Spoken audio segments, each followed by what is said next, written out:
Assalamualaikum warahmatullahi wabarakatuh. Halo anak-anakku semua, kelas 2 MI Tarbiyatus Syarifah. Bagaimana kabar kalian hari ini? Bu Silvi berharap kalian semua dalam keadaan sehat walafiat. Amin ya robbal alamin. Kali ini bertemu lagi dengan Bu Silvi dalam pelajaran tematik, yaitu tema 8 subtema 1.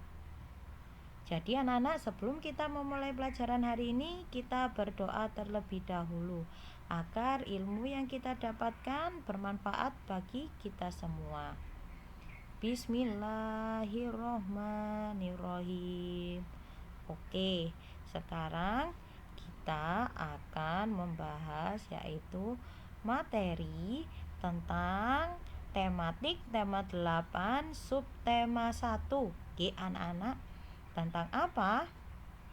Tentang kegiatan yang mencerminkan persatuan. Jadi di sini materi yang akan diajarkan oleh Bu Silvi pada hari ini yaitu yang pertama yaitu kegiatan yang mencerminkan persatuan. Lalu yang kedua yaitu persatuan dalam keberagaman. Lalu yang terakhir yaitu persatuan dalam beribadah. Oke, kita masuk ke materi yang pertama anak-anak, yaitu kegiatan yang mencerminkan sikap persatuan.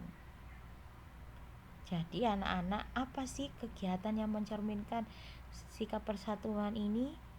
Kalau anak-anak belum tahu, di sini Bu Silvi akan menjelaskan yaitu apa kegiatan yang mencerminkan persatuan. Jadi di sini anak-anak, tiap warga negara harus menghindari tindakan-tindakan yang mampu memecah persatuan dan kesatuan bangsa. Menjaga dan mengamalkan persatuan dan kesatuan bisa dilakukan dimanapun, baik di lingkungan keluarga, lingkungan masyarakat, atau berada di lingkungan sekolah. Lalu di sini ada perilaku yang mencerminkan rasa persatuan dan kesatuan. Apa sih perilakunya yang mencerminkan tersebut? Yaitu untuk di lingkungan keluarga, Jadi di lingkungan keluarga yaitu yang pertama saling mencintai sesama anggota keluarga. Yang kedua, mengakui keberadaan dan fungsi tiap-tiap anggota keluarga. Lalu yang ketiga, yaitu adanya keterbukaan antar anggota keluarga. Dan yang terakhir, yaitu mengembangkan sikap tenggang rasa. Selanjutnya, di lingkup masyarakat atau di lingkungan masyarakat seperti apa? Yang pertama, ikut kerja bakti atau gotong royong membersihkan lingkungan. Yang kedua, hidup rukun dengan semangat kekeluargaan dengan tetangga. Lalu yang ketiga, menyelesaikan masalah sosial bersama-sama dan tidak diselesaikan sendiri. Lalu bergaul dengan sesama warga dengan tidak membedakan agama, suku, atau ras. Lalu yang terakhir, bersikap ramah kepada semua orang yang ada di lingkungan masyarakat kita. Lalu untuk lingkup sekolah atau lingkungan sekolah, bagaimana mencerminkan persatuan? Yang pertama, yaitu menjenguk ketika teman sedang sakit. Lalu yang kedua, membersihkan lingkungan sekolah secara bersama-sama. Lalu belajar yang giat dan tidak boleh bolos sekolah. Lalu saling menghormati teman yang berbeda agama atau suku dan tidak membeda-bedakan teman. Lalu yang terakhir yaitu tidak boleh mencontek. Selanjutnya yaitu persatuan dalam keberagaman. Jadi keberagaman ini yang ada di Nusantara dapat menjadi kekuatan tersendiri anak-anak untuk bangsa Indonesia.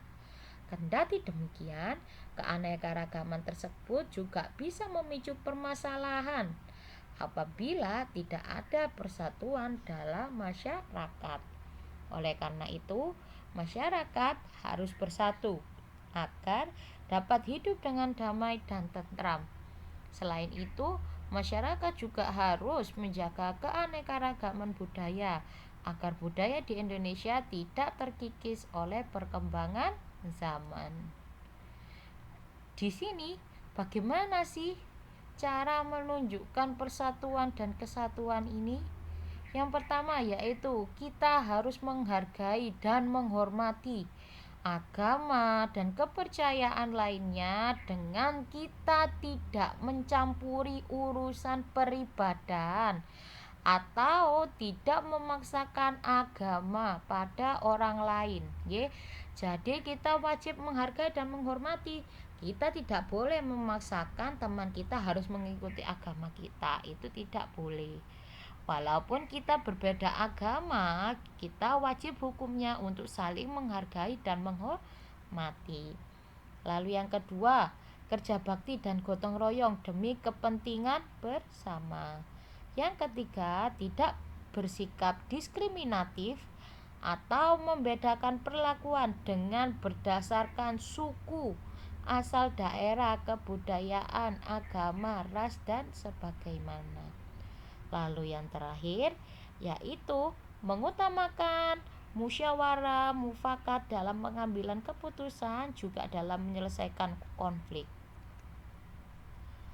Lalu yang di sini tadi menunjukkan persatuan dan kesatuan di sini itu tidak menunjukkan, jadi contoh tidak menunjukkan persatuan dan kesatuan yang nanti akibatnya apa? Akibatnya nanti akan terdampak pada timbulnya pertengkaran antara seseorang dengan orang yang lainnya, yaitu seperti apa? Yang pertama, membenci agama yang dianut oleh orang lain, mengganggu peribadatan umat lain, memaksakan agama pada pihak lain. Lalu yang kedua, tidak mau bekerja sama, enggan ikut kerja bakti dan gotong royong.